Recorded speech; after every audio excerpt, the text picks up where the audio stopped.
백악관에서는 팬데믹이 위기 국면을 지나가고 있다는 메시지가 나왔습니다. CDC가 이르면 다음 주에는 마스크 착용 의무화 지침을 완화할 거란 전망도 나옵니다. 뉴욕주 전역에서는 코로나19 감염자가 정점을 찍은 지 한 달 반이 못 돼서 97% 급감했습니다. 바이든 대통령은 여전히 러시아의 우크라이나 침공 위협 가능성이 매우 높다고 평가하고 있습니다. 40년 만에 최고 물가 상승에 시달리고 있는 미국인들은 여론조사에서 당면 최고 과제로 인플레이션을 꼽았습니다. 영주권자 직계 가족인 이 A순위만 제외하고 가족이민 영주권 문호는 다시 동결됐습니다. 이상은 이 시각 주요 뉴스입니다.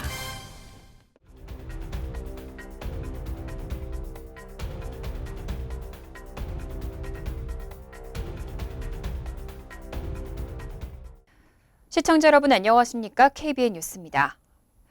미 전역에서 코로나19 방역 완화 움직임이 이어지고 있습니다. 백악관에서는 위기 국면을 지나가고 있다는 메시지가 나왔고 CDC는 이르면 다음 주에는 마스크 착용 의무화 지침을 완화할 거란 전망도 나옵니다. 어제 제프 자이언츠 백악관 코로나19 대응 조정관은 미국이 코로나19 바이러스로부터 사람들을 보호하는 능력 면에서 엄청난 진전을 이뤘다면서 팬데믹의 다음 단계에 대한 계획이 진행 중이라고 밝혔습니다.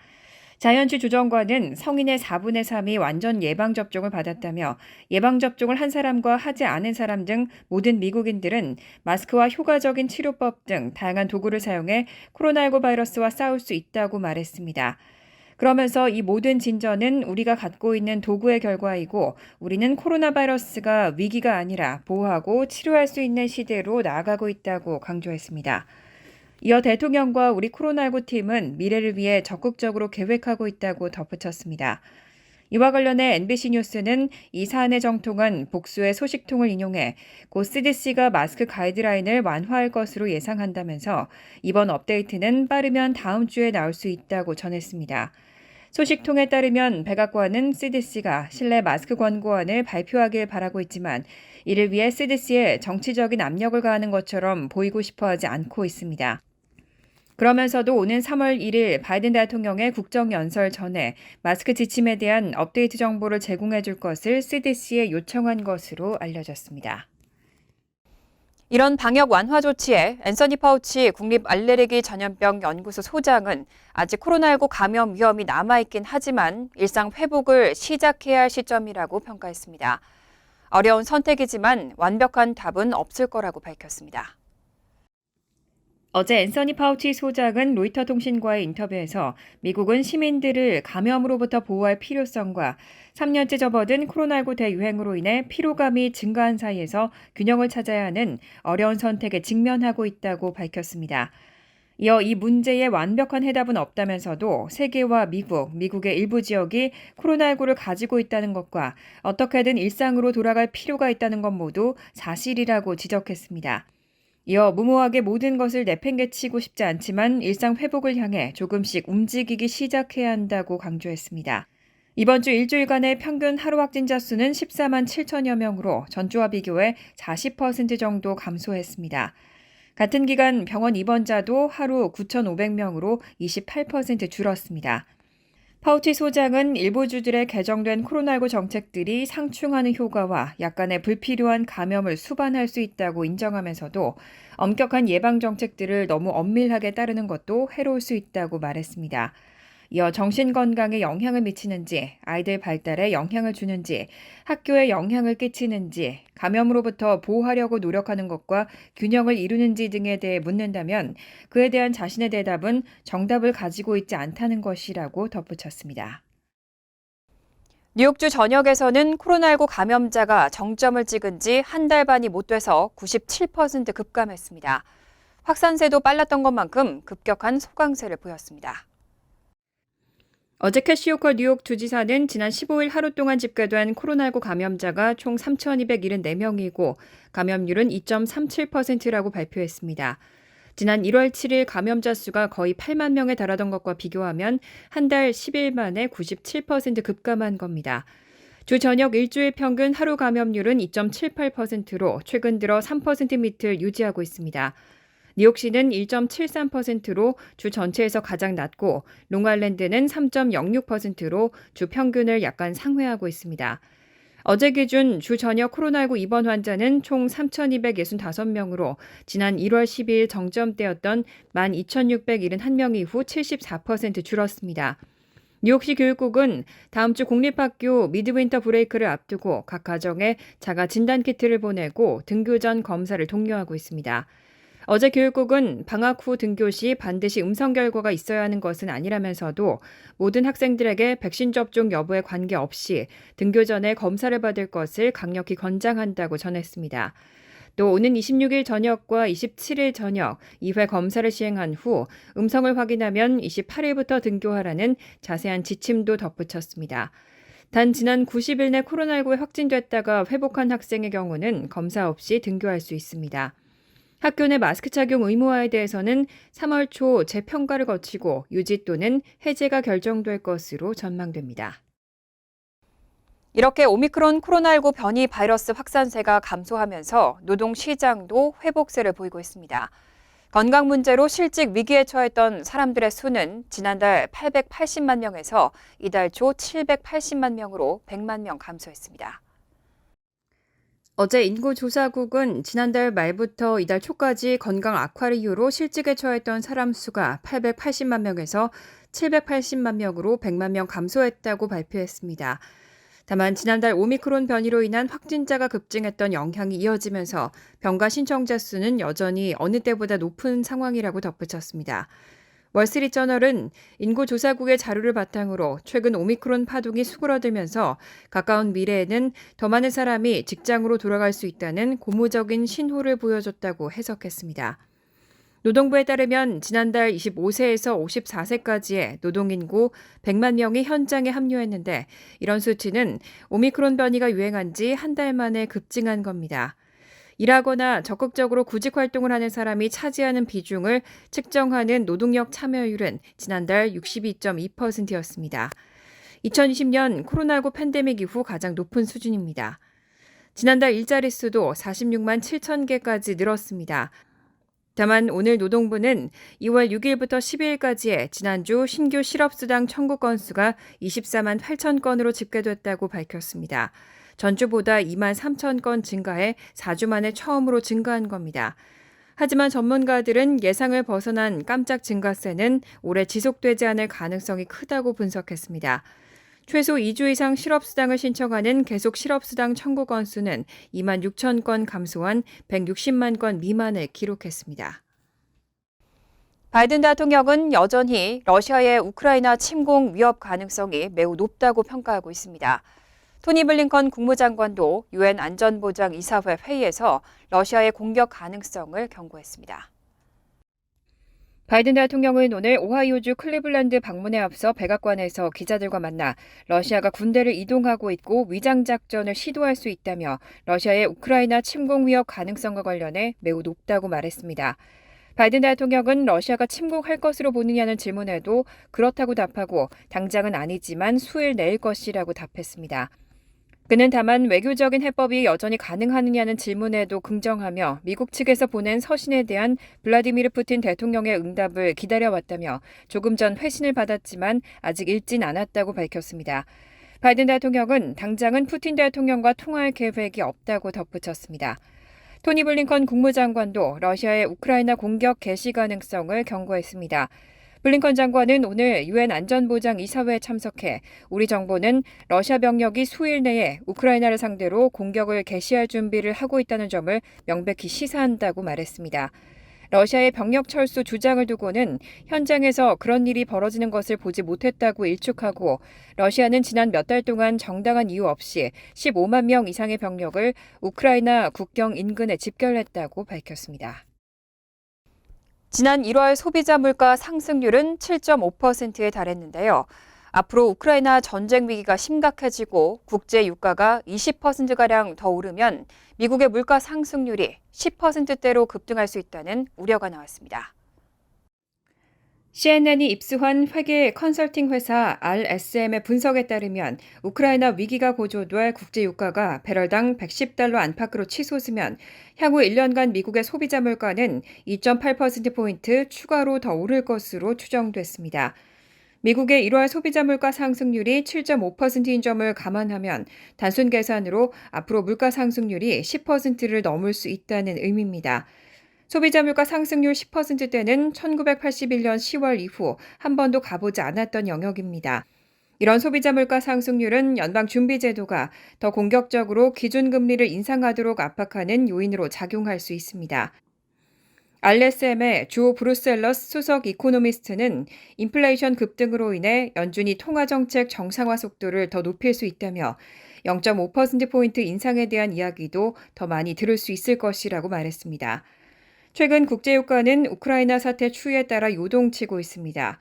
서부 텍사스산 원유 가격은 러시아의 침공 가능성이 제기된 지난 14일 배럴당 95달러까지 오르더니 위기가 완화되는 조짐을 보이자 이튿날에는 배럴당 92달러 밑으로 떨어졌습니다.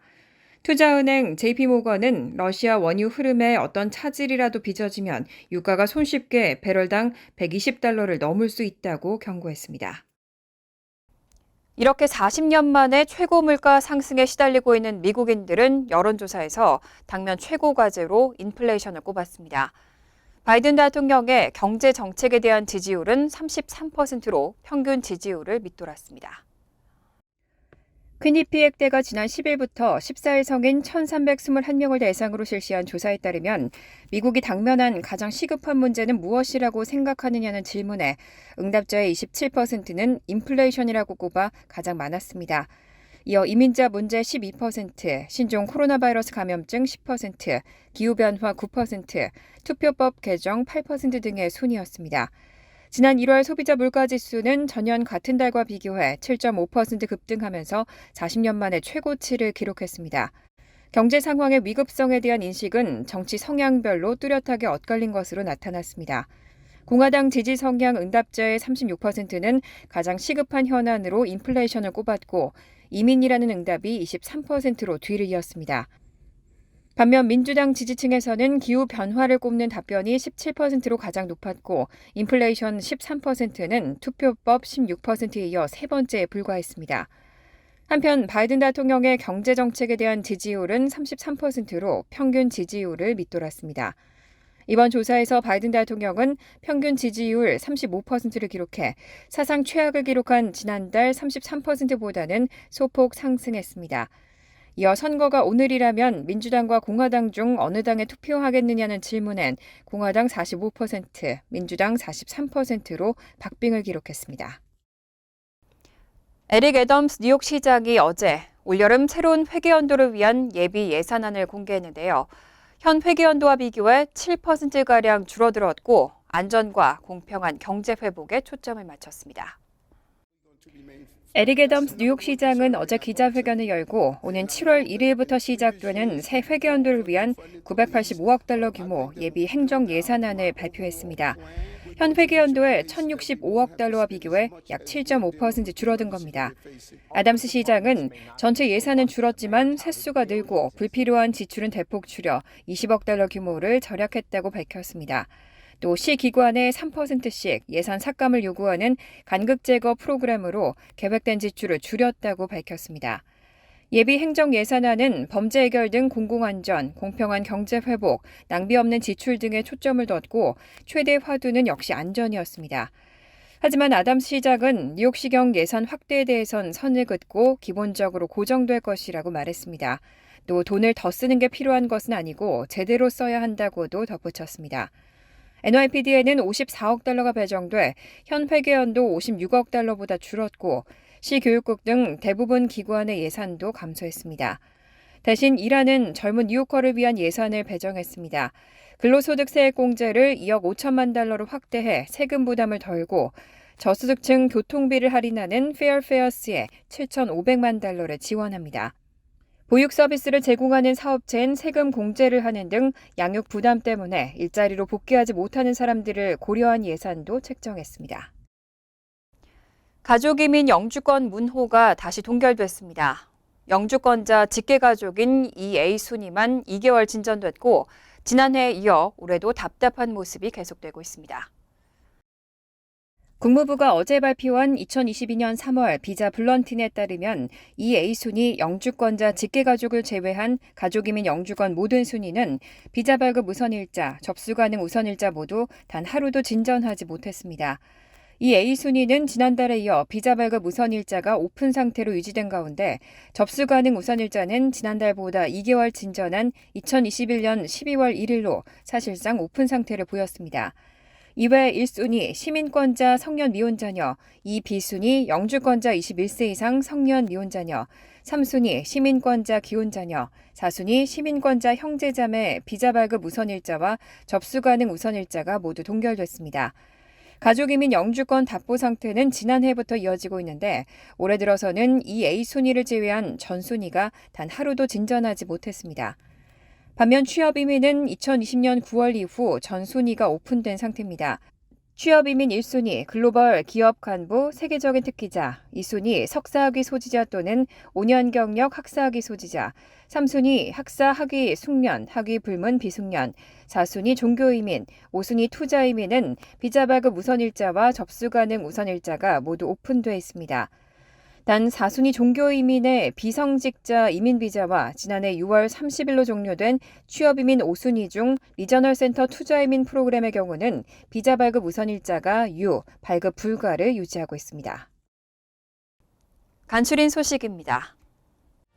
재외동포단체, 한국 내 시민단체 등 총 88개 단체는 어제 국회 도서관 소회의실에서 동포법 100만인 서명 연대 발족식을 개최했습니다. 현재 재외동포 관련법은 1997년 제정된 재외동포재단법과 1999년 만들어진 재외동포의 출입국과 법적 지위에 관한 법률 등으로 재외동포 정책을 종합적, 체계적, 효율적으로 수행하고 집행하는 데 더 많은 한계를 드러냈다는 지적입니다. 서명연대는 이날 선언문을 통해 재외동포의 기본 권리를 밝히고 통합적 서비스를 제공하며 체계적인 지원 정책을 맡을 독립된 전담기구 설치, 운영 규정이 담긴 재외동포기본법 제정이 이루어져야 한다고 주장했습니다. 삼성은 마크 리퍼트 전 주한 미국 대사를 북미법인 부사장 및 대외 총괄로 영입했다고 밝혔습니다.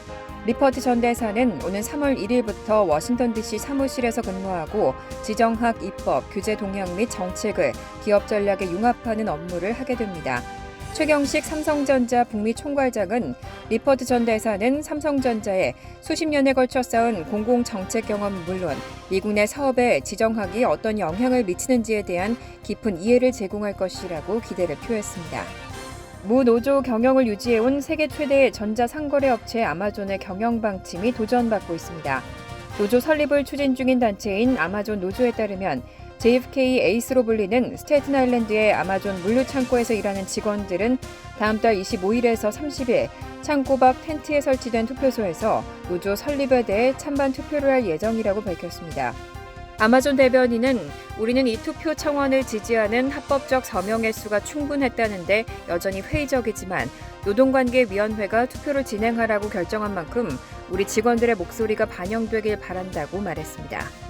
CNN 비즈니스에 따르면 미국 게임협회는 지난해 도박산업 매출액이 530억 달러를 기록했다고 밝혔습니다. 코로나19 사태 이전인 2019년도 매출액보다 20% 넘게 증가했고 2020년 3억 달러를 크게 넘어섰습니다. 이 중 카지노 매출이 450억 달러를 기록해 2019년에 비해 6.6% 성장했고 스포츠 베팅 매출 40억 달러, 온라인 게임은 37억 달러를 기록했습니다. 온라인 도박뿐 아니라 오프라인 도박의 성장세에 힘입어 매출이 급증했고 도박을 합법화한 주가 늘어난 것도 영향을 미쳤습니다. 환율과 증권 소식입니다.